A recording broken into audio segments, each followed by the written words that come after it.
بسم الله الرحمن الرحیم. السلام علیکم و رحمت الله و برکاته. شنوندگان عزیز، در برنامه گذشته ترازوی عمل عاید خرید و فروش تقسیطی صحبت کرده بودیم یا خود با زبان روسی راسروچکا. امروز باشد عاید طرز پرداخت قرض ها صحبت میکنیم.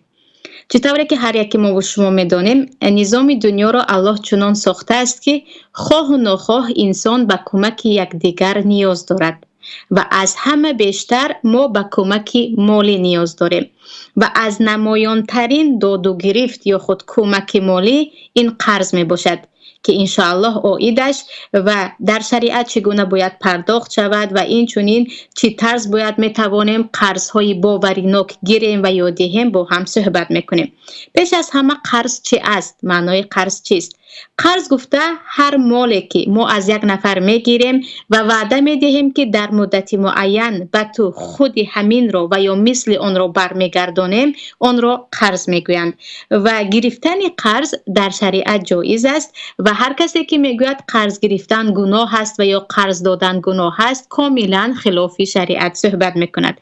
برای آنکه بعضی ها گمان میکنند شخصی قرضدار نه نمازش قبول است و شخصی قرضدار همیشه گناهگار است و برای او تمام کارهایی که در شریعت جایز است جایز نمی شود. البته که قرض دادن و قرض گرفتن در شریعت جایز است و علل خصوص درباره قرض درازترین آیت در قرآن کریم در آیت 280 سوره بقره آمده است که کل آیت از دادن و گرفتن قرض و چطور باید قرض گیریم و بدهیم صحبت میکند و عاید آنهایی که قرض میدهند و برای خواهر و برادر مسلمان خود کمک میکنند یک چند مژده های آمده است. از آن مژده: من ذا الذی یقرض الله قرضا حسنا فیضاعفه له اضعافا کثیرا.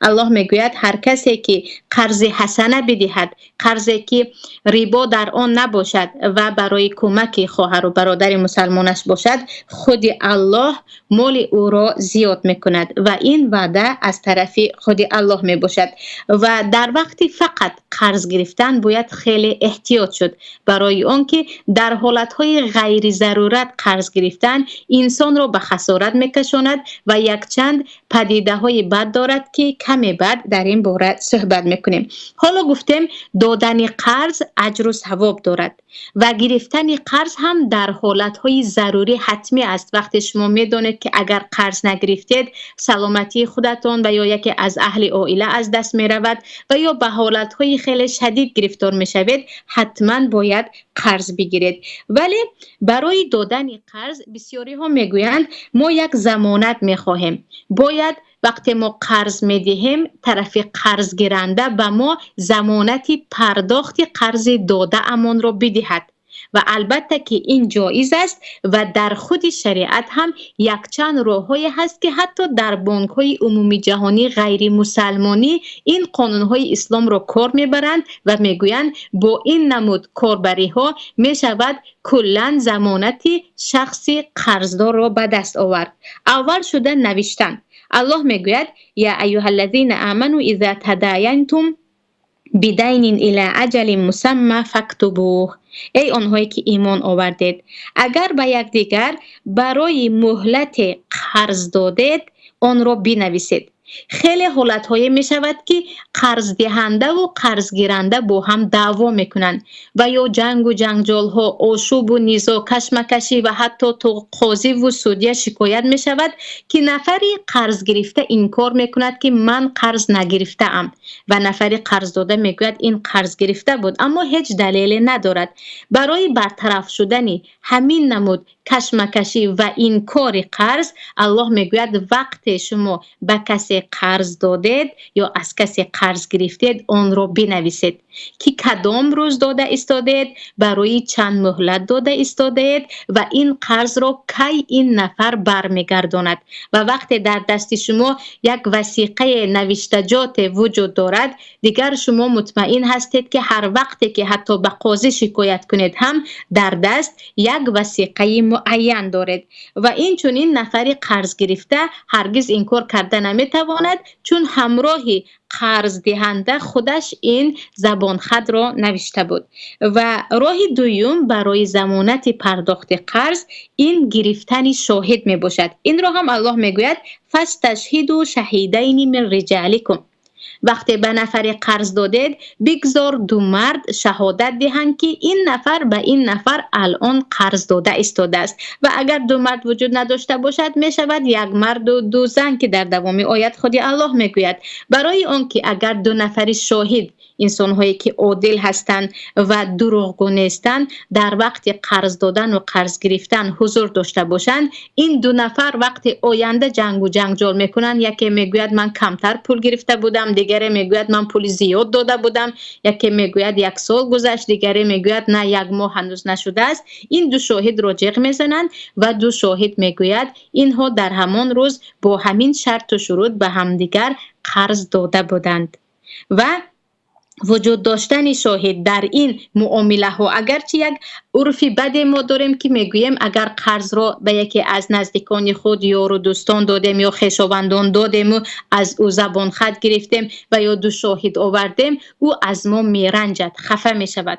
ولی این در اول است، اما بعداً از همدیگر راضی میشوند. برعکس این آنهایی که به خویش و تبار خود قرض میدهند و نه خطی وثیقه میگیرند نه شاهد میآورند، کشمکشی آنها تا چندین سال دوام میکند و در مابین شاید نفری قرض داده پولش را تماما از دست دهد. و سوم راه برای ضمانت پرداخت قرض این گرو می باشد که تاوان یا تابان هم در عرف مردمی ما میگویند.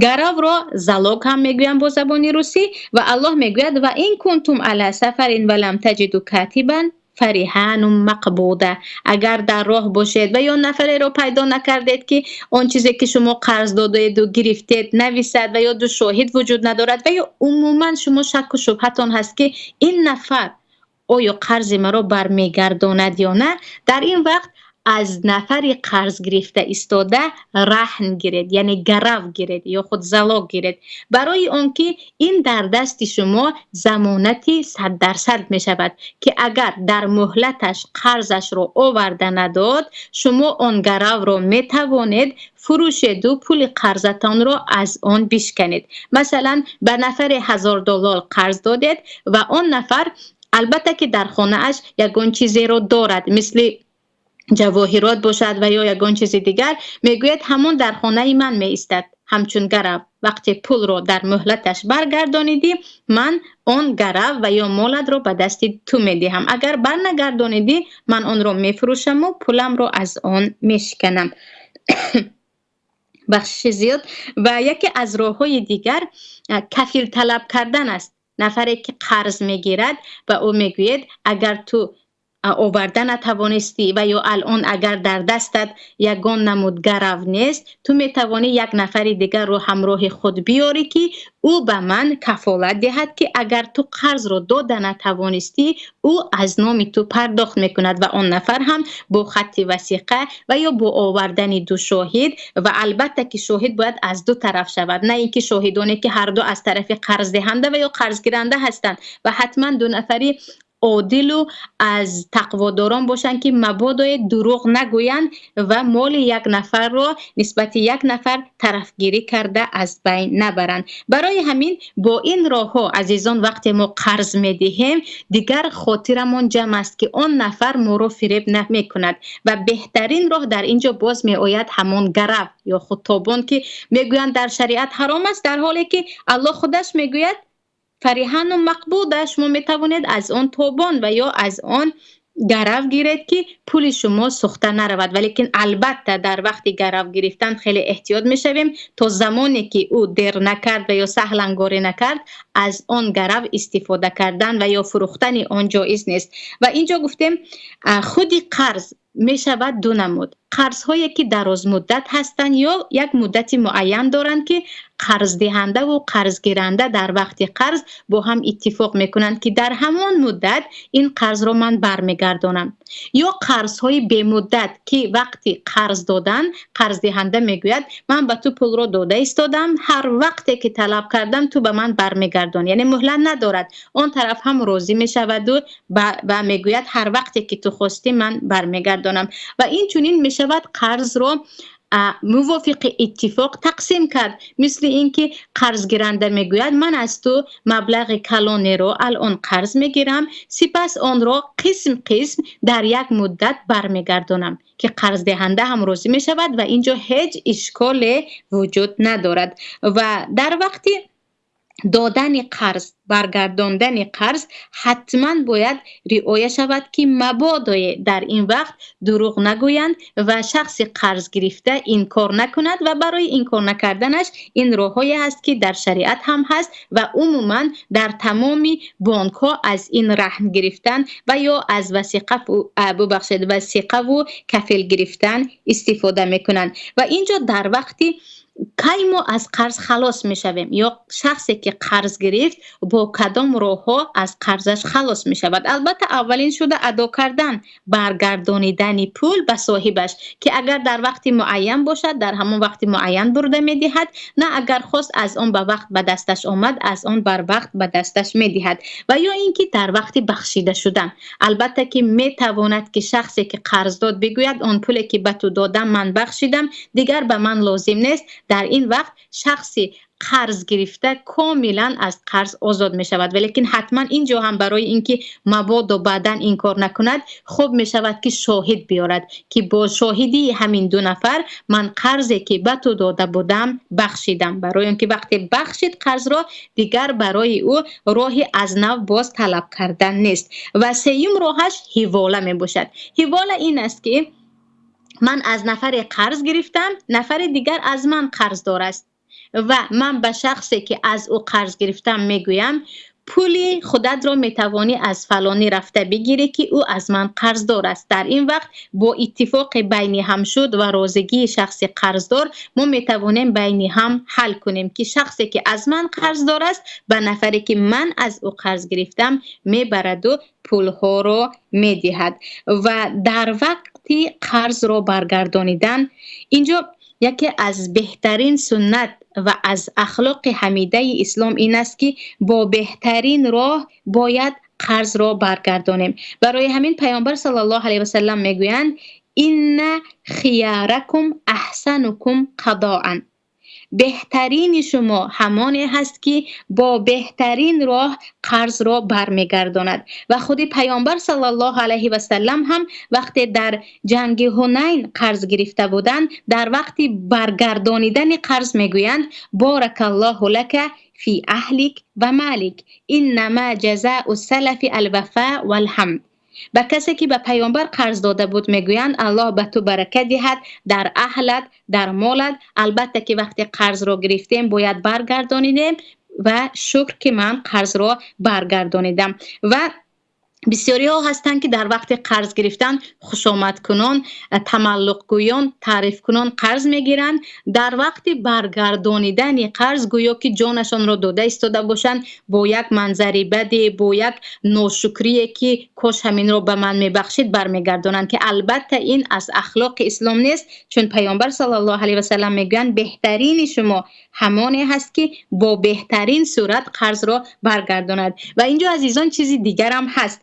وقتی که شما از نفر قرض گرفتید و یک چند مدت گذشت قرض را برنگردانیدید و در وقت برگردانیدن قرض بالای پولتان یگان چیز دیگری هدیه کردید، این به ربا داخل نمی شود.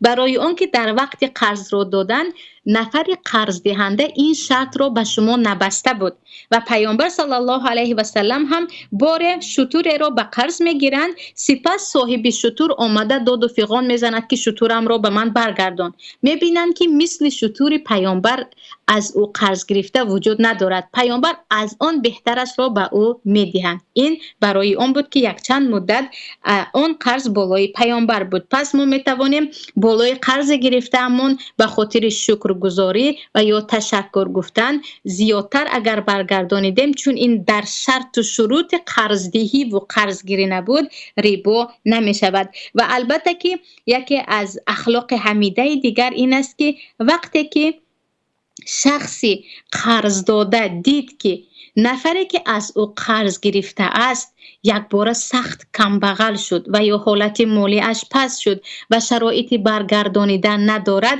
اگر به او مهلت دهد خیلی اجر و ثواب میگیرد، که الله میگوید و این کان ذو عسرة فنظرة الی میسرة.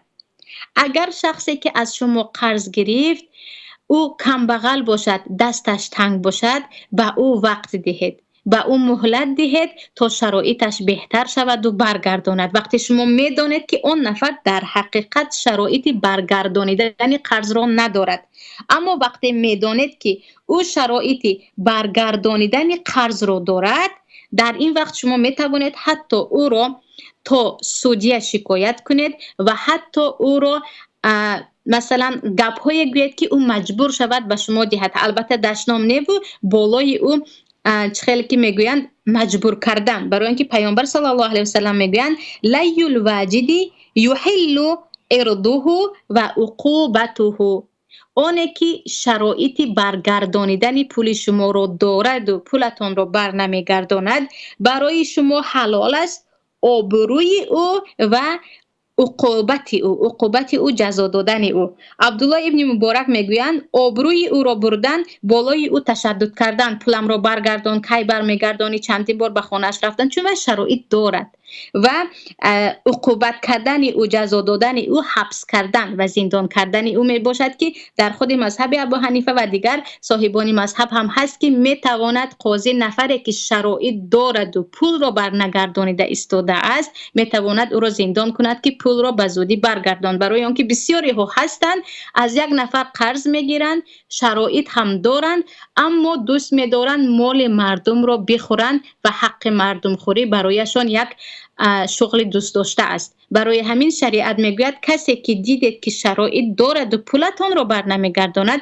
شما حق دارید حتی او را بالای سخنهای قبیح گوید، مجبورش کنید و حتی زندانش کنید، برای اینکه شرایط دارد. اما اگر شرایط نداشته باشد فنظرة الی میسرة، برای او مهلت داده می شود تا که شرایطش بهتر شد و پولها را برگرداند. و اینجا اینچنین جزای نفرانی که قرض را بر نمیگردانند خیلی شدید است. برای همین پیامبر صلی الله علیه و سلم میگویند برای شهید تمام گناهایش بخشیده می شود بجز قرض. حتی انسانی که در راه خدا جانش را فدا کرد، اگر قرضدار باشد قرض او معلق میماند و باید با نفری از او قرض گرفته در روز قیامت سوال و جواب کند و حتی از حسناتش به او میدهد. و برای همین باید خیلی اساساً از گرفتن قرض ما احتیاط شویم و در حالتهای غیر ضرورت، فقط به خاطر زندگیمون باز بهتر شود، خانه‌مون خوشروتر شود، لباسمون زیباتر شود، ماشینمون باز قیمتتر شود و یا چیزهایی که برای ما زیادتی هستند قرض نگیریم. برای اون که انسانی که قرضدار می شود اول شده اون انسان هم آبرویش را در نزد مردم می دهد اگر او به سبب قرض گرفته باشد، و هم به دروغ گفتن و عهد شکنی قدم می زند. برای همین پیامبر صلی الله علیه و سلم خیلی زیاد از معصم و مغرم به الله پناه می طلبیدن. وقتی می گفتن این معنای مغرم چی است که اونقدر شما پناه می طلبید و می گوید اللهم انی اعوذ بک من المعصم و المغرم، پیامبر می گفتن مغرم قرضداری هست.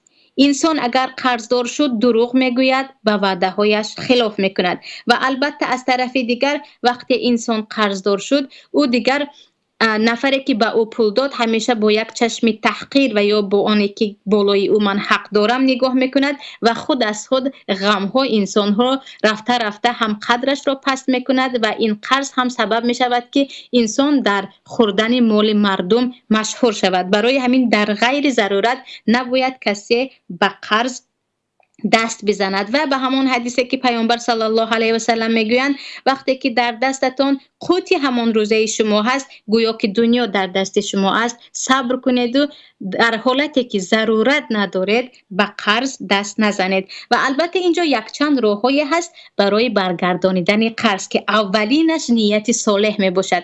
چه خیلی که گفتم بعضی ها شرایط دارند و چون عاشق قرض گرفتن پول مردم را خوردن هستند از همه قرض طلب کرده میگردند. برای همین پیامبر صلی الله علیه و سلم میگویند هر کسی که از مردم قرض گرفت و نیتش برگردانیدن آن قرض است، الله او را کمک میکند که قرض را برگرداند. اما هر کسی که از مردم قرض گرفت و نیتش آن پول را نابود کردن است، حق مردم خوردن است، الله نابودش میکند.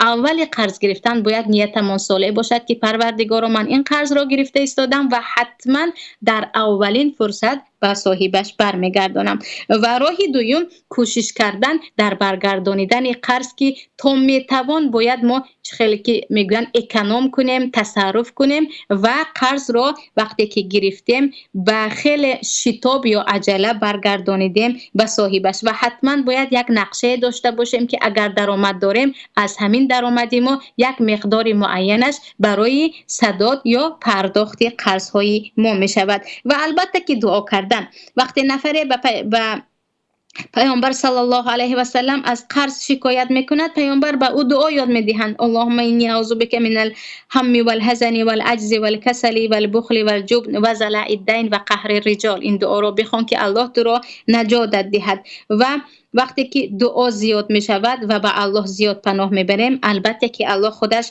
کمک می کند. و وقتی نفر به نزد حضرت علی آمده می گوید که خیلی زیاد می خواهم پولدار شوم، از قرض سرم خلاص شوم، حضرت علی میگویند این دعا را بگو اللهم اکفینی بحلالک عن حرامک و اغنینی بفضلک عن من سواک. و هر قرضی که در گردنت هست الله خودش برای تو کمک میکند. پس باید پس از قرض گرفتن به خاطر جمع ننشینیم که ها حالا میدهم حالا هست فرزندم کلا میشود. نه، هیچ انسانی نمیداند که آیا او امروز هست یا نه. و انسانی قرضدار حتی شهید باشد هم قرضش در گردنش معلق میماند. و اینجا یک بلای دیگری که بالای قرض ها هست، این قرض های پرسنتی یا خود ربوی می باشند که نفری قرض داده ایستاده، خواه انسانی عادی باشد خواه بانک های پرسنت خور و پرسنده، میگوید به تو قرض میدهم، همین روز قرض داده ایستادم اما از همین روز فایزش زیاد شد، کی برگردانیدی تو 20% زیاد کرده میدهی.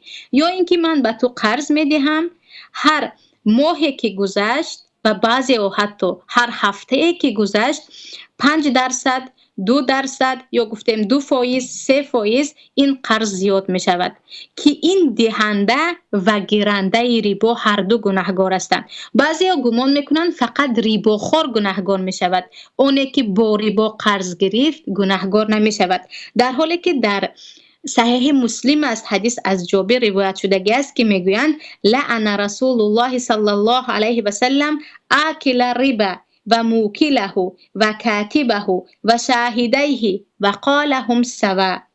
پیامبر لعنت کردن کسی رباخور و این چونین کسی که پرسنت میخورد و کسی که پرسنت میخوراند، یعنی از یک نفر با پرسنت قرض میگیرد، و این چونین هر کسی که در داد و گرفت پرسنتی شهادت میدهد، گواهی میدهد، و هر کسی که پرسنت های داده و گرفته شده را یا رباها را مینویسد. برای همین هر انسانی که در بانک های ربوی مخصوص در جایی که قرض های فایزناک یا خود ربوی میدهند و میگیرند کار میکند و امضا میکند، به این حدیث داخل میشود و پیامبر میگن هم سوا، همه اینها در گناه شریک هستند. و در حدیث دیگر میگویند آخذ و المعطی سوا فی ربا، اونی که ربا میگیرد و اونی که ربا میدهد هر دو برابر هستند. گمان نکنید که شما مجبور شدید و قرض پرسنتی گرفتید به شما گناه نیست و اون نفری که پرسنت کتی قرض داد او گناهگار است. هر دو هم گناهگار و هر دو هم به لعنت پیامبر شامل میشوند. برای همین گرفتن ربا، خیلی که میدونیم خود ربا و یا پرسنت در شریعت یکی از حرام کرده های خیلی واضح صحیح هست و الله میگه الذين يأكلون الربا لا يقومون الا كما يقوم الذي يتخبطه الشيطان من المس ذلك بانهم قالوا انما البيع مثل الربا واحل الله البيع وحرم الربا. اونهایی که ریبا میخورند در روز قیامت مثل آنه که شیطان او را زده است دیوانه‌وار و با یک حالت بد بیدار میشوند برای آن که آنها میگفتند ریبا یا خود پرسنت مثل تجارت است، ما فایده گرفته استادیم، اصلا ما حرام نخورده استادیم، این یک تجارت است. ولیکن الله میگوید من تجارت را حلال کردم اما این ریبا یا پرسنت را حرام کردم. و عیناً هر نفری که برای پرسنت گیرنده ها یا پرسنت دهنده ها یاری میکند و در اینجا میانه روی و یا پس ریتنیکی میکند، به این حدیث شامل میشود که او راه نشان دهنده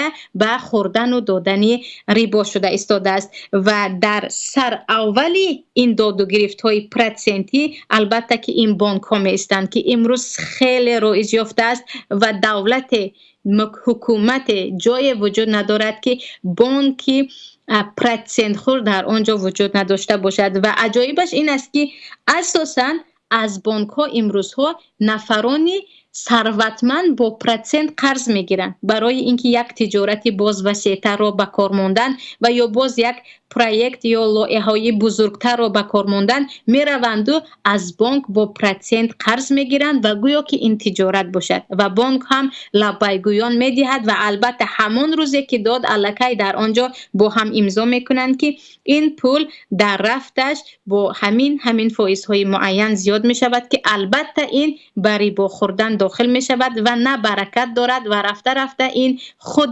دنیا و در آخرت هم سزایش را این نفرها میبینند و زود به زود خسارت شدن بانک ها، از دست دادن مالکیتش و غرامه بستن و چیزهای دیگر رو میبینید که نتیجه همان قرض های پرسنتی و گرفتن پول ها از پرسنت است. و اگرچه اساسی درآمدهای بانک امروزها با دادن همین قرضهای پرسنتی است و متاسفانه خود مردم هم به آنها دیگر شریک هستند که کمک میکنند به بانک ها برای رایج کردن پرسنت خوردن یا ریبا خوردن و ریبا گرفتنشان. و راه دیگری خیلی مشهوری خوردن ریبا امسال ها این است که انسان ها میروند و عموما مبلغ زیادی خود را به بانک میمانند.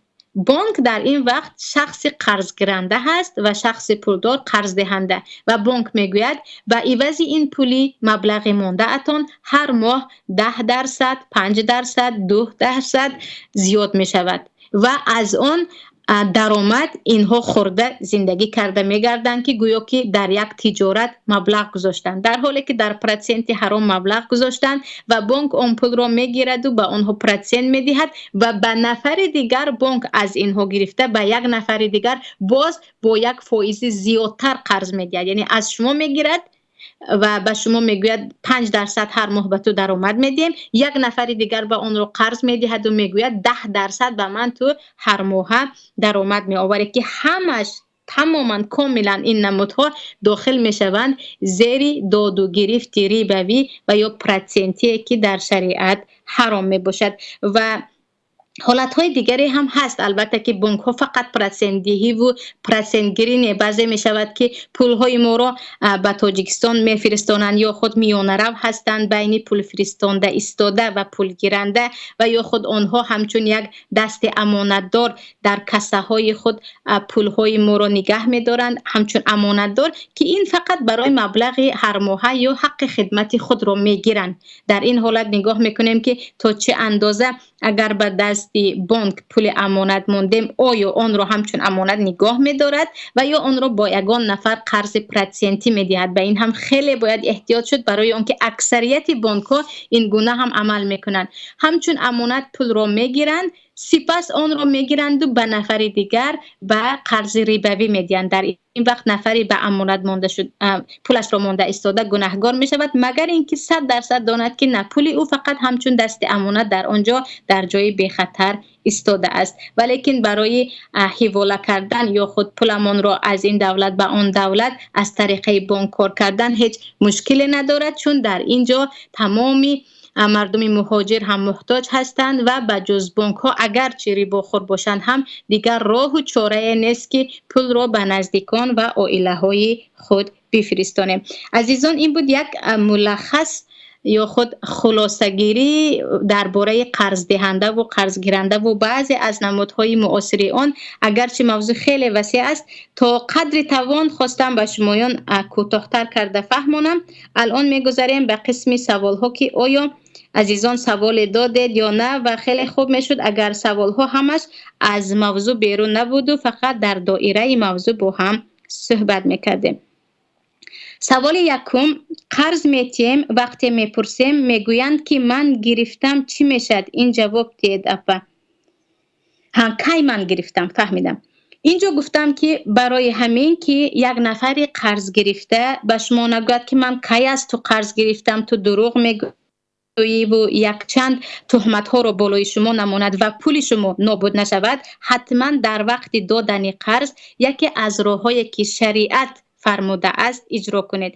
2 شاهد را بیارید و این چنین حتما باید از او گرو میگرفتید که اگر قرض را ندادی من این گرو و یا خود این زلاق را استفاده میکنم و پیشگیری از همین نمود کشمکشی ها را الله با گرو گرفتن و یا 2 شاهد را آوردن و یا نوشتن قرض برای ما پیشگیریش را آموخته است. و الکی که شما یگان این پیشگیری ها را نکردید و پولتون از بین رفته ایستاده است، وقتی شما 100% میدونید که پول دادید، حتما باید از یک چند طرف، اگر او یعنی شخصی از شما قرض گرفته انسانی شرایط دار باشد، الان کم بغل نباشد، پرداختش رو قدرتش رو داشته باشد، میتوانید از یک چند نفر به او تنگ بیارید. شب روز زنگش زنید، به خویش و تبارش خبر دید، گوید به خانه رفته میشینم، برای اینکه این در شریعت جایز است. اگر یک نفر شرایط دارد و پولتون رو بر نمیگرداند، میتوانید بالای او پرروگی یا کمی تنگ آورید که این را پیامبر هم میگویند یحل ارده و عقوبته. سوال دیگر، اگر قرض را ببخشی ثواب میگیری؟ و سوال دوم، قرض چی میگویند بیتی ثواب میگیری، قرض بدهی ثواب میگیری؟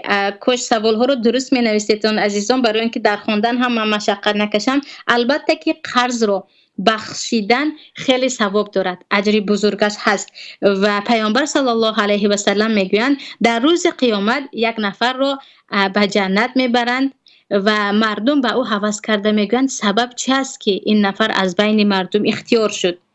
و وقتی از اون انسان میپرسند که چرا به این درجه الله تو را رسانید، او میگوید من به مردم قرض میدادم، آنهایی که شرایط نداشتند به آنها میبخشیدم قرض داده ام را، و آنهایی که شرایطشان بعداً میشد به آنها مهلت میدادم.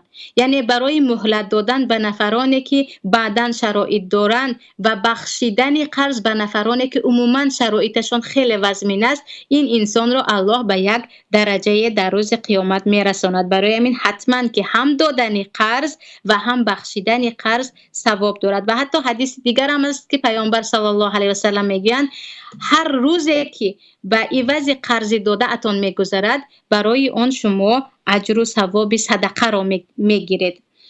سوال دیگر، قرض را کدام وقت میگیرند؟ اساساً برای چی قرض گرفتن ممکن است؟ قرض گرفتن برای آن ممکن است که انسان خواه و نخواه در زندگی به حالت‌های می افتد که به او یک مبلغ مالی لازم است و همه کمک نمی کنند. بیت المال مسلمان ها نیستند. امروز دولت ها مثل زمان پیامبر نیست که پیامبر می گفتن هر کسی که شرایط بد دارد بیاید من به او کمک میکنم. بیت المال و یا خزینه دولت به او کمک میکند.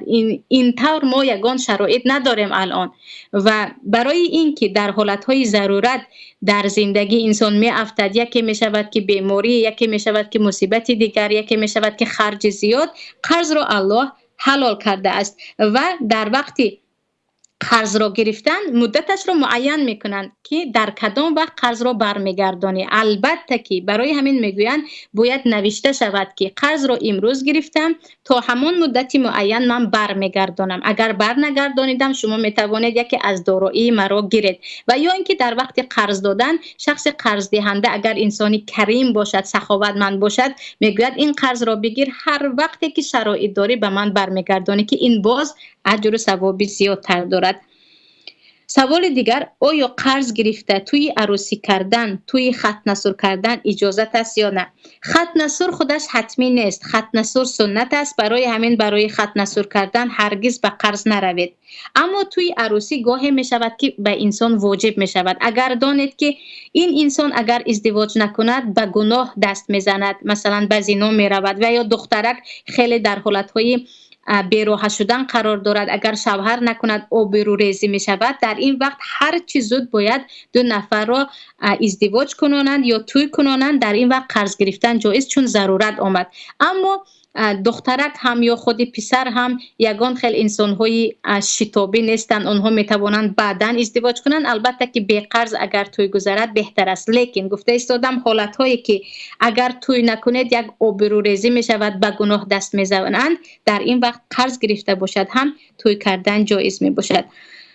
سوال دیگر، هست آدمی که با پدر خود قرض می دهد، این در دین اسلام هست یا نه؟ پیش از همه به پدر خود قرض دادن، پدرها از پدرها فرق می کنند، برای آنکه پدرهای هستند که همیشه آنها چشمی سر دارند و عموماً به پول و مال فرزند خود هرگز طمع نمی کنند و گاهی می شود که آنها محتاج می شوند، حتما باید به آنها یاری کرد. لیکن پدرهای هستند که شرایط خوب هم دارند اما یک کم اسرافکار هم هستند. اگرچه فرزندها کمک میکنند، پولها را زود نابود میکنند و حتی این را همه شاهد هستند. پدرهایی که به کازینو یا قمار هم میروند، پدرهایی که مثلا پول را میگیرند و به یک جایهایی که در شریعت جایز نیست یا خود به یک خودنمایی و اسراف میبرند. اگر پدر شما از انسان‌های باشد که انسانی خوب است، اساساً وی مثلا اسرافکار نیست، البته که به او قرض نیو باید به او پول دهید. پول را دهید، چون این حق فرزندی است که کمک مالی به پدر و مادر خود کند، چگونه که به فرزندش میکند. اما میداند که پدر یک انسانی اسرافکار است، یعنی به نزدیکی یک خواهر بود، خودش میگوید مادری من پول میگیرد، پول را همان روز در طلاخری و کارهای دیگر صرف میکند، باز پگش میآید و از فرزندو پول میگیرد، حتی از همسایه ها. اگر دیدید که پدر اسرافکار است، پول را در جایهای صرف میکند که فقط به اسراف و نابودی برده ایستاده است، برای اون که پدر کمی اندیشه کنند میتوانید گوید که این قرض است، من میدهم لیکن برمیگردانید، تا که پدر مسئولیت حس کند. اینجا پس مسئله از مسئله فرق میکند. سوال دیگر، السلام اپای مسلمه، من به یک شخص سوم دادم، گفت تا 1 ماه برمیگردانم، اما 1 سال میشود نمیدهد.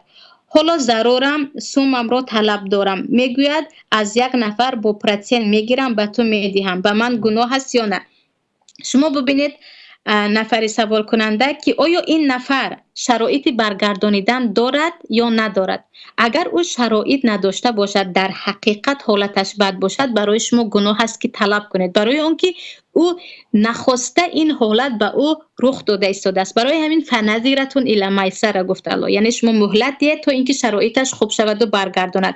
اما میدانید که شرایط دارد، برای از شما سوء استفاده کردن، خیر من پرتین میگیرم و پولم رو میدهم، گفته شما رو ترسانده ایستاده است، اما او پولدار هست، در این وقت شما گناهگار نمیشوید، بگوید پولم رو به هر راهی که میخواهی پولم رو برگردان، برای اینکه او شرایط دارد، فقط مقصدش شما رو استفاده بردن و پولتون رو برنگردانیدن است. اما میدونید که در حقیقت شرایط ندارد، چگونه حالتش فهمیدن ممکن؟ البته از روی زندگیش یگان نفر رو در اینجا گناهگار نمیشوید، همچون جاسوس مونید که همین رو ببین که خرید و فروشش چه خیل، شرایط خانه‌اش چه خیل، آیا این شرایطش خوب است یا بد. اگر گفت نه شرایط بد دارد، در این وقت به خاطر الله که امر میکند که مهلت دهید، مهلت دهید. لیکن یک نفر گفت که دروغ میگوید، شرایطش خیلی خوب است و همین خیلی پول مردم رو خورده عادت کردگی، اگر شما رو ترساند هم اهمیت ندهید، گناهگار نمیشوید، برای اینکه اون نفر شما رو فقط ترسانیده ایستاده است. در اصل شرایط دارد که میتوانید از او پولتون رو به هر راه بگیرید. سوال دیگر، اپاهای من مرا طعنه میزنند که ما تو را کلان کردیم، یعنی که پشتواره کردیم تا از ما قرض داری. آیا من قرض دارم از آنها؟ قرضدار باشید هم قرض پولی نه، قرض نیکی کردن است. برای همین به خاطر اون پشتواره های کردهشان به آنها نیکی کنید، میتوانید هدیه دهید، میتوانید سخنهای خوب زنید. قرضداری به معنای اینجا پولی نه و قرضداری به عوض نیکی است که البته که حسنات را با حسنات برمیگردانید. این اخلاق اسلام است، با نیکی کردن به آنها قرضشان را برگردانید. سوال: آیا به غیر از مسلمان قرضی ثواب میگیری یا نه؟ البته که قرض دادن بین کافر و مسلمان فرق ندارد عزیزان. این را بدانید که همسایه که کافر است، خویش و تباره که کافر است، نفری که مثلا همکار ما است میشناسیم اگرچه کافر باشد هم به او قرض دادی ثواب میگیری. در یگان جا آمدگی نیست که به کافر قرض نده. پیامبر صلی الله علیه و سلم پیش از مرگشان از یهودی قرضدار بودن و حتی اسماء مادرشان مشرکه بود. پیامبر صلی الله علیه و سلم گفتند با آن مادرت رفت و آمد کن. و در اینجا شما می توانید اون نفری که حتی مسلمان نباشد هم وقتی میدانید که شرطش این است عزیزان، میدانید که پولی که از شما میگیرد به حرام استفاده نمیکنند، به عرق خوری و به زنا و کارهای حرام استفاده نمیکنند، برای بیماریش، برای شرایط خاندانش، برای فرزندش استفاده میبرد، البته که ثواب میگیرد. اما پول رو میدهید و میدانید که یک انسانی به گناه آلوده است، در این وقت در گناه به او شریک نشوید. سوال دیگر: من از شخص پولدار پول کلان خواستم اما او گفت ندارم. بعد یگان هفته به سفر حج رفت. آیا حج او قبول است؟ چون که من خیلی ضرور بودم، حتی حجت خانه ام را پیشکش کردم. درباره قبولی حج او که قبول است قبول نیست این را خود الله میداند و ما یک نفر را به خاطر قرض ندادنش حجش قبول نیست گفته نمیتوانیم، یا خود نمازش قبول نیست یا او حاجی نیست گفته نمیتوانیم. به این باید خیلی اهمیت دهیم. لیکن اگر شرایط داشت و پول نداد او گناهگار است، برای آنکه او کمک نکرد به نفری که محتاج است. او کمک نکرد به کمک کردن و تعاونوا علی البر و التقوا، کمک کردن به همدیگر، به خواهر و برادر مسلمان. این امر اسلام است که اگر ضرورت باشد و شرایط داشته باشد حتما باید کمک کنید وگرنه گناهگار میشوید. اما اگر وی شاید یک دلیل خودش را داشته باشد که گوید من به همین دلیل ندادم پول رو یا چیزی دیگر، این را فقط خود الله بین شما قضاوت میکند. اما حج او قبول نیست هرگز گفته نمیتوانیم، برای اینکه حج مسئله دیگر است، به یک نفر قرض ندادن چیزی دیگر. اگر میگفتید پول مرا گرفت نداده حج رفت، در اینجا میگفتیم حالت دیگر است، چون او با پولی گویا دزدی یا خود پولی که گرفت و باید میداد حج رفت، در اینجا در قبول و قبول نبودنش مشکوک میشدیم و مسئله دیگر میشد. سوال دیگر: سلام علیکم، اگر قرض را 3 بار طلب کنید ندهد چی باید کرد؟ و علیکم السلام. قرض رو من گفته ایستادم که شما ببینید که نفری که قرضتان رو نداده ایستاده است چه حال دارد، شرایطش چگونه است، شرایط او رو میتوانید به هر راه فهمید. اگر شرایط ندارد و نداده ایستاده است طلب نکنید، زیرا که این امر الله است که برای نفرانی که شرایط ندارند ما باید مهلت دهیم، وقت دهیم. اما اگر شرایط دارد و پولتان رو نداده ایستاده باشد، در این وقت برای شما جایز است که حتی آبروی او را ببرید، به نزدش رفید، یک چند نفر رو فرستید، به خویش و تبارش زنگ زنید، گوید در خانه اومده می نشینم تا پولم رو ندهی و حتی به سود شکایت میکنم. گفتن هم حق دارید، لیکن سودهای ما که الان خودشون اول شده هم از شما هم از دیگرها پول میگیرن، بهترش به حاضر سودیه های ناعادل تماما شکایت نکنید، اما به هر راهی میتوانید او را تنگ آورید و گناهگار نمیشوید. و حتی بترسونید که میروم و تلفن دستی رو میگیرم اگر پولم رو ندهی. این فقط ترسانیدن، رفته گرفتن نیست. لیکن اگر شرایط نداشته باشد برای او البته که باید مهلت دهید. سوال دیگر پجان: اگر با قرض خانه خود را برای حجت القبول می شود؟ راستی که من سوال را درست نفهمیدم، از نو کش می نویسید. سوال دیگر: اپا در حقمون دعا کن که از بنک خلاص شویم. البته در حق تمام خواهر و برادران مسلمان دعا میکنیم که الله خودش کمک کند از تمام قرض ها نجات شوند، ولیکن کوشش کنید، هزارها بار دیگر کوشش کنید که از بانک قرض های پرسنتی نگیرید، هم برای آخرتتان، هم برای دنیاتان، هم برای تمام زندگیتان ضرر دارد که ربا انسان را در دنیا و آخرت حیاتش را به یک ظلمات سیاهی تبدیل میدهد. و اگر چه خانه اتون باشد، هم ماشینتون باشد، هم هر چی داشته باشید، هم بگرو مانید، هم از یک نفر مسلمان قرض گیرید.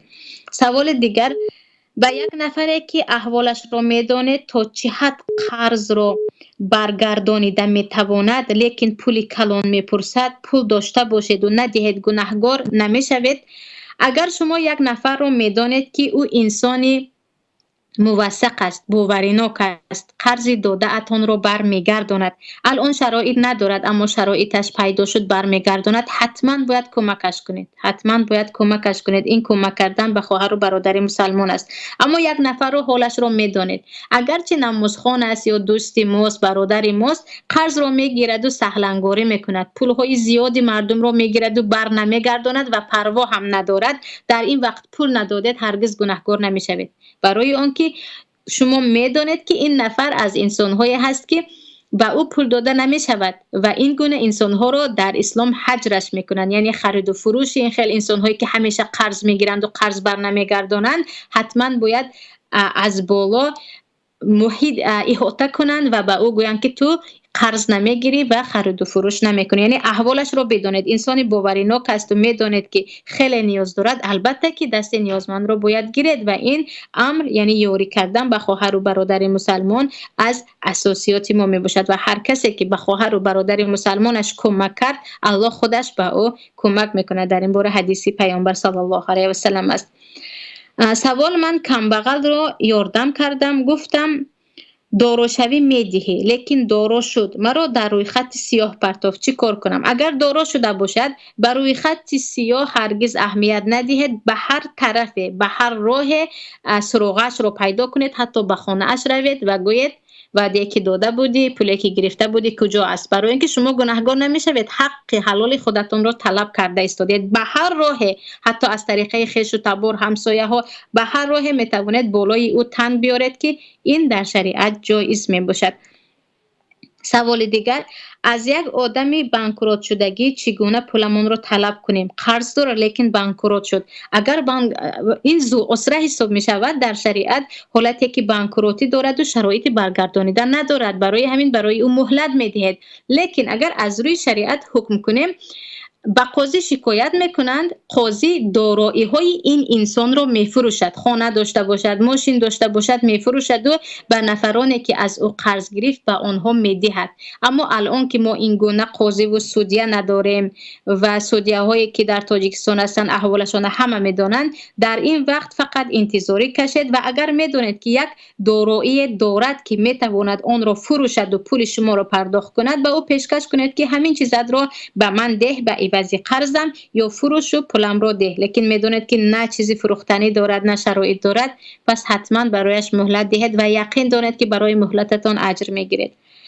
سوال دیگر: اپا جان، قرض گرفته حج روی، خانه خدا حجت قبول می شود؟ اگر شما دانید که قرض را برگردانیده می توانید، شرایطش را دارید، یعنی امسال به حج می روید، سال آینده می دانید که کاری خوب دارید، یعنی تا اندازه باوریتون هست، البته حجتون قبول است، اما پول را گرفته ایستاده، دوامش توکل به الله نمی دانید که آیا این را داده می توانید یا نه، در این وقت به حج نروید.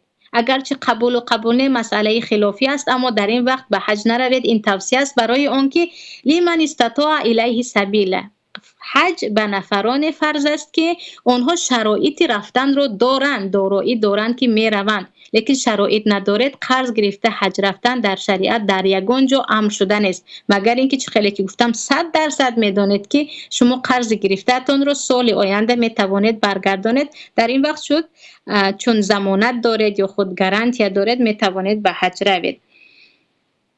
سوال دیگر: در حالت مرگ باشد انسان، از بانک پول گرفتن جایز است؟ التماس جواب دهید برای طبابتش. اگر اینجا ضرورت آمد، در حالت مرگ بودن یا در حالتی که شما اگر قرض نگرفتید جانتان در خطر است، وقتی ضرورت آمد در شریعت حرام ها حلال می شود، مثل خوردن خودمرده و یا گوشت خوک و از این چیزها. برای همین هیچ راه نیست، 100% همه راه ها محکم است. در اینجا میگویم ضرورت آمد، اما همین رو بدونید که اگر تقوا کردید، کفت و کوف کردید، به چند نفر سراغ کردید و حتی اینجا یک مشکلی داریم، ما خانه خودمون رو خیلی دوست می‌داریم، هرگز به گرو نمیمونیم، اما به پرچین میرویم. یعنی نفرانی رو من میشناسم که تلوواری دارن، اون رو نمیفروشن، اما از پرچین یا خود ریبو قرض میگیرن. برای همین خیلی فکر کنید، شما شاید در حقیقت یک چیزی دیگر دارید، یک دارایی دارید که بر عوضش می توانید قرض حسنه از یگان برادر و خواهر گیرید، اما گفتید تمام راه‌ها 100% محکم است، هیچ راهی بجز این نیست که من الان از بانک قرض گیرم و اپراتسیا شوم. دیگر اینجا ضرورت آمد و ضرورت که آمد در شریعت من کرده ها حلال می شود، اما گفته ایستادم باز برگردید به خودتون که شاید که یک راه دیگری هست که شما به این حرام کرده شرعی قدم نزنید و با قرض حلال خودتون رو تبابت کنید. سلام علیکم. سوم از بازی قمار برد کنی خیر کنیم قبول می شود یا نه؟ از بازی قمار سوم میگیرید یا خود از پرسنت میگیرید یا خود از عرق فروشی و یا از کارهای دیگر، یگانتش خیرش قبول نیست. تماما پیامبر صلی الله علیه و سلم میگویند الله پاک و طیب است، بجز طیبی چیزی دیگری را قبول نمی کند. پس خیراتی که شما میکنید از پول حرامی که از قمار به دست آمد، از طریقه حق مردم خوری و پرسنت و ریبا به دست آمد قبول ندارد. برای همین به این کارهای حرام تماما دست نزنید. سوال دیگر، قرض رو به شاهد دادم اما وقتی برگردانیدن قرضگیر تن نگرفت، چی کار کنم؟ اینجا اولین مشکلی یا خطاگی که شما کردید این که به شاهد قرض دادید. اکنون که تن نگرفته ایستاده است، حتما باید شما وقتی 100% یقینا میدونید که او از شما پول گرفت، به هر طرفی به او تن بیارید. حتی ترسانیده هم میتوانید که به خانه‌ات میروم یگان چیزت رو میگیرم اگر پولم رو ندی. البته او اگر از انسان‌های شرایط دار باشد و شما رو حق شما رو خورده ایستاده باشد، در این وقت همه راه رو میتوانید از او رو ترسانیدن باشد، از او رو به تنگ آوردن باشد، چند نفر انسان‌های او میشناخته و احترام میکرده رو به مابین در آوردن باشد، میتوانید پولتون رو ستانید و دانید که این حدیث پیامبر است که انسانی که شرایط دارد آبروی او و حتی جزا دادن او حلال است، برای همین گناهکار نمیشوید. بخش زیاد. سوال دیگر، برای حج پول جمع کرده بودم، یک ماه پیش از سفر یک نفر آمده گفت که به قرض خیلی سخت نیاز دارد، ندادم. حج رفتم اما دلم سیاه شد. عکس قرضی ببخشید سوال در بالا بوده. اولا برای شما حج کردن وقتی پول دارید فرض است، قرض دادن فقط مستحب است. انسانی که شرایط دارد و قرض میدهد او ثواب میگیرد، اگر قرض نداد نمیگویم گناهکار شد. البته که حجتان هم انشاءالله قبول است، اما از همان نفری که به او قرض ندارد یک معذرت خواهی کنید که من چندین سال انتظار حج بودم، به خاطر همین به تو قرض ندادم و جبران میکنم یک روزه گویان، از او معذرت خواهی کنید. سیاگی دلها وقتی معذرت خواهی میکنیم و حقیقت رو بیان میکنیم از بین میرود. ولیکن خوش ببخشید کاش عزیزی سوال دهنده شما به همون نفر راه دیگر نشون میدادید، میگفتید از فلانی و یا از فلانی دیگر رو قرض بگیر تا که به تو کمک کند. بخش زیاد. سوال دیگر، مسجد پوشیدنی بودم، رئیس ناحیه گفت که کوپروک دیه رو ساز کن.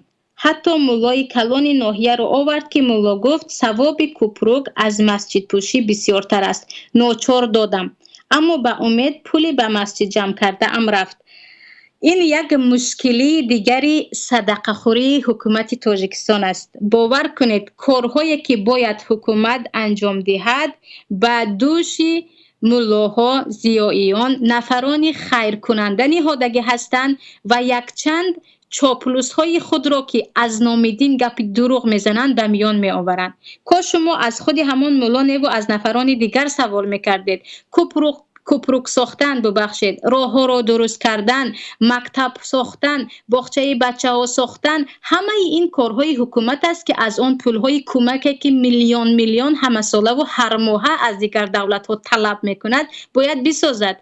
یک نفر که میخواهد مسجد سازد، یک نفر که میخواهد برای پیشروی دین خودش و یا کار دیگر عمل کند، می آیند و میگویند به جای این کار کردن اینش را کن و شما در این وقت ببخشید به جیب یا خود کرمانهای حکومت آن پول را ماندید. البته که حتما باید بهترش این بود که مسجد می ساختید، برای اینکه اجر و ثواب مسجد دیگر است. کوپروک را ساختن البته ثواب دارد اگر مردمی در آنجا زندگی میکرده در بالای سرشون هیچ حکومت ندارند و اون قرض مردمی باشد، اما حکومت به این چیز باید کند و اینجا نفرانی که یک چند مکتب ها میسازید، یک چند کوپروب میسازید، راه ها را درست میکنید و گمان میکنید که ثواب است، در این وقت همش کمک کرده استادید به حکومت که باز حکومت خیرات دیگری از بیرون می آمده ی حق حلال مردم را به جیب خودش به کورورت به دمگیری خودش کند و پول شما را ببرد و صرف برای مردم و یا از بجای خودش به مردم از آن صرف کند.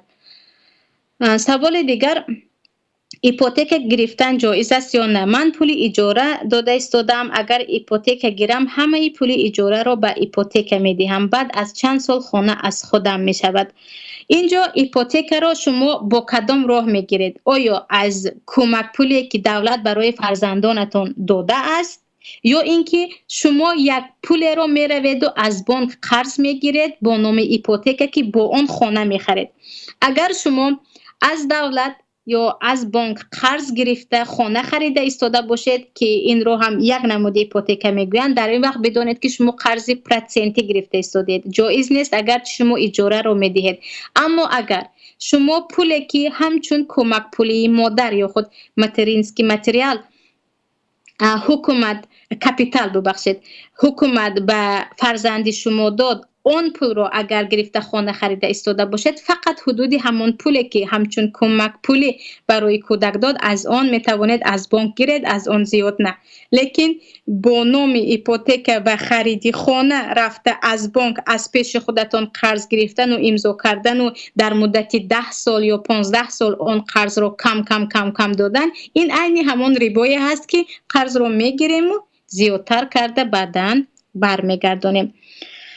سوال دیگر، من طلاهایم رو مونده در لامبارد خانه خریدم، گناهکار شدم.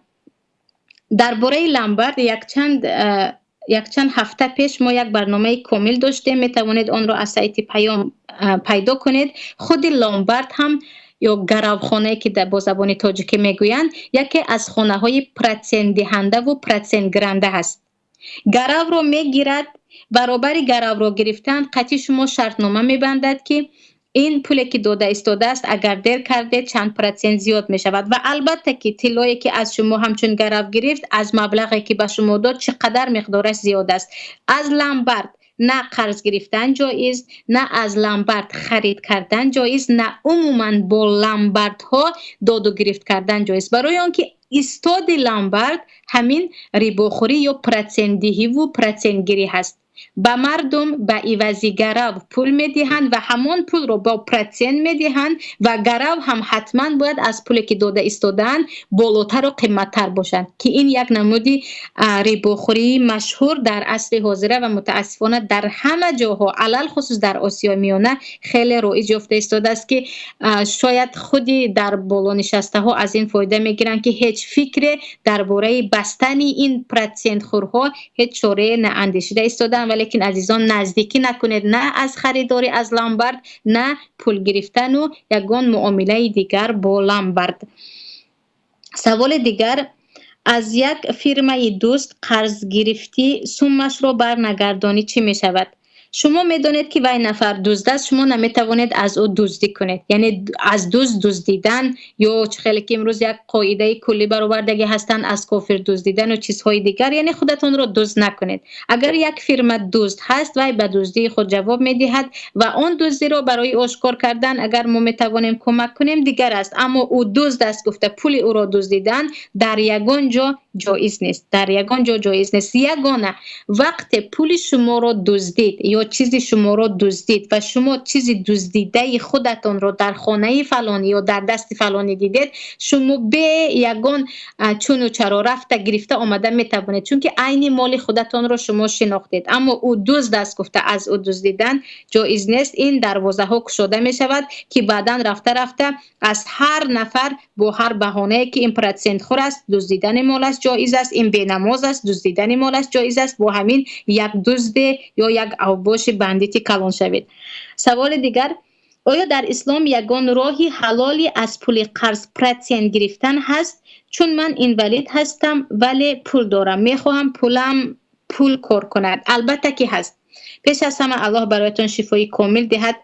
و درباره طریقه پول کار کردن با قرض دادن در ما مضاربه حلال است. شرکت مضاربه چنین است که یک نفری پولدار و یک نفری کارچالانی که خیلی در تجارت و یا در پول درآمد کردن خیلی مهارت و مشهور است و او پولش را داده میگوید با همین پول تو تجارت کن یا یگان مثلا پروژه یا یگان نقشه کشا، با همین پول یعنی تو درآمد کن، هر درآمدی که کردی بین هر دمو تقسیم 50-50 60-40 یا حتی 30-70 شما با یک نفر شریک می شوید و در اینجا با هم معامله مضاربه به میان می آید.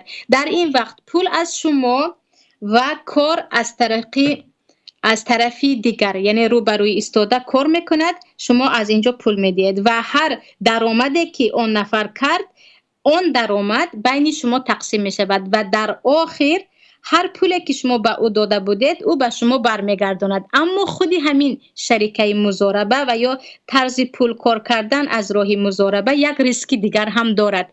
در شریعت هر نفری که به مضاربه پول میدهد اگر اون طرف مبادای اون پول را از روی بیخبر یعنی قضا و قدر یا گفتیم قسمت به ناگهان گم کرد یا به ناگهان یک تجارتی رو او به کار ماند و اون تجارت خسارت شد یعنی بانکروت شد، در این وقت نفری پول داده ضمانت طلب نمیکنند، یعنی پولم رو یافته ده نمیگوید، برای اینکه اون نفر هر چی کرد اما یک بار خسارت شد، لیکن عمیق میدونید که وای نفر پول شما رو خورد دزدید، به جایی که شما نبر گفتید برد، با کسی که شما معامله نکن گفتید کرد، در این وقت شما ضمانت رو طلب میکنید، یعنی شرط ها رو اگر ویران کند. در غیر این است که پول از شما، کار از وی طرف و فایده بین شما تقسیم و چگونه تقسیم بین اتفاق حتمی نیست که 50-50 باشد، می شود 60-40 طرفای دیگر که اساساً بانک های اسلامی با همین نمود پول کار میکنن، یعنی بانک های اسلامی یا خود نفرانی تاجر پولداری که دیگر بازنشسته شدند میگویند من پول میدهم، کار از طرفی نفری که کارچالان است و اساساً با نفرهایی که مثلا شرکت های مشهور یا تاجرایی که همیشه در تجارت برد میکنند با آنها پول خود را به مضاربه میگذارند.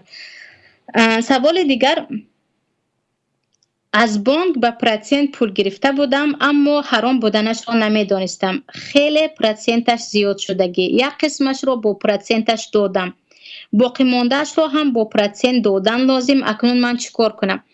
اولش این است که لازم اینجا هیچ نقشه نمیبازد، برای آنکه بانک مجبورتان میکند که آن پول را شما با پرسنت برگردانید. اگر در دست خود شما بود که شما اختیار دارید که با پرسنت برگردانید یا با بدون پرسنت، در اینجا میگفتم البته که اکنون که حرام بودنش را دانستید شما نباید با او ریبا دهید یا پرسنت دهید، لیکن خواه و نخواه از روی شرطنامه شما با پرسنت برگردانید و دیگر شما خیلی که میگویم قسمت بوده است، وقتی کار گذشت و بیخبر بوده میگویم قسمت بوده است، ولیکن از این به پس خیلی در این امر که خود ریبا یا مسئله پرسنت از امرهای خیلی وسیع در شریعت هست و حتما گیرنده و خورنده و نویسنده و شاهدش گناهگار هستند، از این خیلی احتیاط کنید.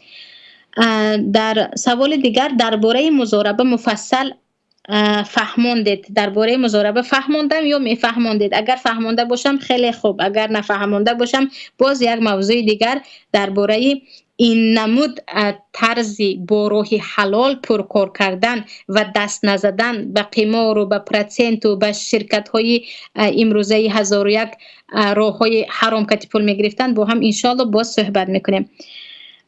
خواهر نفرانی که من میدانم ثروتمند هست، با فایده های پول های به دست آوردهش 1-2 مراتبه سفری حج کرده است، آیا حج آنها قبول است یا نه؟ یعنی که آنها پرسنت هستند. اگر با پول حرام پرسنت یا خود با پول دزدی یا خود با پولی که پول مردم را غارت کردن، هرگز باور نکنید که حج آنها قبول است، برای اون که استاد این کار اگرچه ثواب هست لیکن جمعی اون یعنی پیاده کردن اون با حرام شده است. و نفری که با پول پرسنت حج میکند، با پول پرسنت کمک میکند، حتی مسجد میسازد، یتیم خانه میسازد، هیچ یگان ثواب در آن ندارد، هیچ ثواب ندارد مگر اینکه نمیدانست. اگر ندانستید ما میگیم جاهل بود، باید توبه کند. اما نه حج درست دارد و نه در اینجا او میتواند که از اون پولی که از پرسنت گرفت به دست به کسی خیر کند و به کسی کار دیگر کند. و چیز دیگر این است که وقتی درباره پرسنت گپ میزنیم و یا در وقت ریبا گپ میزنیم، این رو عمیق بدانید که گاهی می شود که یک نفر به شما قرض میدهد و میگوید من به تو قرض دادم اما خانم رو میپوشی، یعنی به من خانم رو سوخته میدهی، یا من به تو قرض دادم فرزندت باید 1 ماه در باغ من کار کند، یعنی یک کار دیگر علاوه میکند. این رو بدانید که پرسنت یا ریبا بستن فقط به پول نمی شود. هر کسی که به شما پول داد و یک کار علاوه‌ای بالای شما جمع کرد، این هم داخل می شود به همین پرسنت. یا گفت من به تو قرض میدهم اما تو به من یگان چیزت رو میفروشی یا یگان چیزی مرا بعداً میخری. این شرط های هست که پیامبر صلی الله علیه و سلم حرام کرده هستند. یعنی یک شرط رو میماند و در این شرط نفر قرض دهنده فایده گرفته ایستاده است. عین ریبا است. این هم عین همان پرسنت است که به نفر میگوید مرحمت به تو پول دادم من، اما تو به من یک چند ماه کار میکنی یا تو به من خانه‌ات رو ارزانتر میفروشی، یا یک شرط دیگری که فایدهش فقط به نفر قرض دهنده است. در این وقت هم این نمود قرض دادن جایز نیست. سوال دیگر اینجا عزیزان، توسطی کنکورس ماشین برد کنی درست است یا خانه برد کنی؟ اینجا این متعلق است به کنکورس. تا زمانی که شما کنکورس چه خیل گذشت یا مسابقات میگویند این مسابقه چه خیل شد و ماشین رو چه خیل گرفتید نگفتید، ما یک حکم برآورده نمیتوانیم. برای آنکه نمودهای هست که قمار محض است، مسابقه ها و یا کنکورس هایی که کاملا قمار است، میسری که در شریعت حرام است. و نمودش چه خیل است؟ یک چند نفر در یک بازی شریک می شوند و برای شریک شدن به بازی مثل لتره که امروز ها هست، یک پولی کم باشد هم می دهند به آنجا، یک پولی خیلی کم باشد هم می دهند. یا اینکه یک چند نفر در یک کنکورس اشتراک میکنند، برای اشتراک کردن حق اشتراک باید پرداخت شود، $1 هم باشد 1 سنت باشد هم.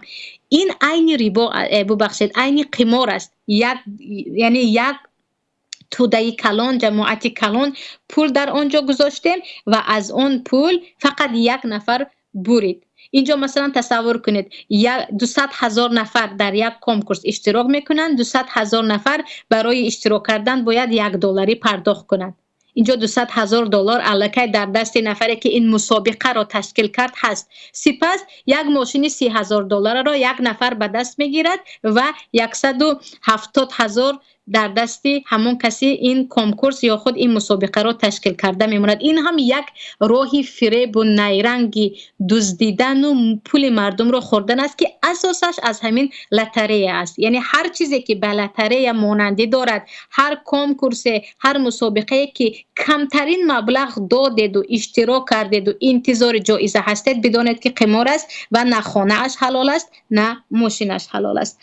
سوال دیگر، السلام علیکم اپا جان، یک دوستم گفت پول رای کن من مال میگیرم، نگاه و بین میکنم و پولش 2 تقسیم، ولی نمیدونم مبادا مال ها یکی مرد یا یکون فلاکت شد، اینجا پولی مال رو وای باید گرداند یا نه؟ این درباره مضاربه است. علیکم السلام. پیش از همه اینجا وقتی که یک نفر به شما گفت به من پول رای کن من مال میخرم و وقتی که این مال زیاد شد یا تجارت کردیم فایدهش بین من و تو تقسیم است، البته که مبادا مال مرد، یعنی مرگ خودش کتی مرد و این دوست شما یگان در آنجا تقصیر نداشت و یا اینکه سهلنگاری نکرد، از پول شما میسوزد. مضاربه ریسک مضاربه در همین است که مبادای اگر کالایی که برای تجارت خریده شد تلف شد، مبادای مال بود و مرد، مثلا لباس بود و در راه مثلا غرق شد یا گم شد، شما نفری که کارکن شما است یا پول شما رو به کار برده ایستاده است، او رو متهم نمیکنید. اینجا پول از پول شما میسوزد و کار او میسوزد. حق ندارید که گوید پول آن مالی که یعنی با مرگ خودش مرد تو باید به من ضمانت دهی. این در این وقت به شریکه یا شرکت مضاربه تماما رابطه ندارد و این نمود معامله کردن هم حرام است. جایز نیست که یک نفر رو مجبور کنید که کاری که نکرد اصلا او باید پرداخت کند یا ضمانتی آن مضاربه را کند. و اینجا به فکرم حتما باید همکاران عزیز درباره مضاربه یک برنامه گیریم، برای اینکه اساسی سوال ها خیلی پیچیدگی دارد به شرکت مضاربه. سوال دیگر: السلام علیکم، برای خرید خانه دولت 50% نرخ خانه را میدهد، 50% دیگر را از کسی قرض گرفته خانه خریده همون خانه را اجاره داده، پول اجاره را همون آدم قرضدار تقسیم کنیم تا پرداختی قرض. حاضر من سوال را تا اینکه درست‌تر متوجه شوم باید یک بار دیگر نظر کنم. خرید همون خانه را اجاره داده، پول اجاره را همون آدم قرضدار تقسیم کنیم تا پرداخت قرض. آره، شما از یک نفر نصفی پول خانه را قرض میگیرید، خانه را میخرید، خانه را به اجاره میدهید و اجاره که به دست شما آمده ایستاده است، اجاره پولی، یک قسمش را به نفری میدهید که به شما قرض داد و البته این جایز است، اما به شرط آن که از قرض از شما مینوس کردن گیرد. یعنی هر ماهی که او از پول اجاره یک مقدار را به دست آورد، از همون قرضی که در 50% خانه به شما داد ببخشید مینوس کند، برای آن که اگر او گوید که 50% نرخ را بعداً به من میدهی اما من به این اجاره شریک هستم، این همون پرسنت است، او از شما فایده گرفته ایستاده است. برای همین شما می توانید که به او از پول اجاره کم کم یا یک قسم دهید، به شرط آن که از پول اجاره از اون قرض پیشتره مینوس یا کم کم نقص شده میگیرد. عزیزان، این بود برنامه امروزه. تشکر زیاد هم برای با ما در برنامه مشارکت کردن، هم برای سوال ها. امیدوار هستیم که فایده گرفتید، فایده رسانیده توانستیم. هرچی بود از ما و شما الله قبول کند و موفق و سربلند و الهی همیشه از تمام قرض ها، علل خصوص قرض های ربوی، پاک و خالص باشد و هرگز یگان جای نام شما با نام قرضدار گرفته نشود. همیشه قرض دهنده باشد و قرض گیرنده نباشد. در پناه الله رحمان باشد. السلام علیکم و رحمت الله و برکاته.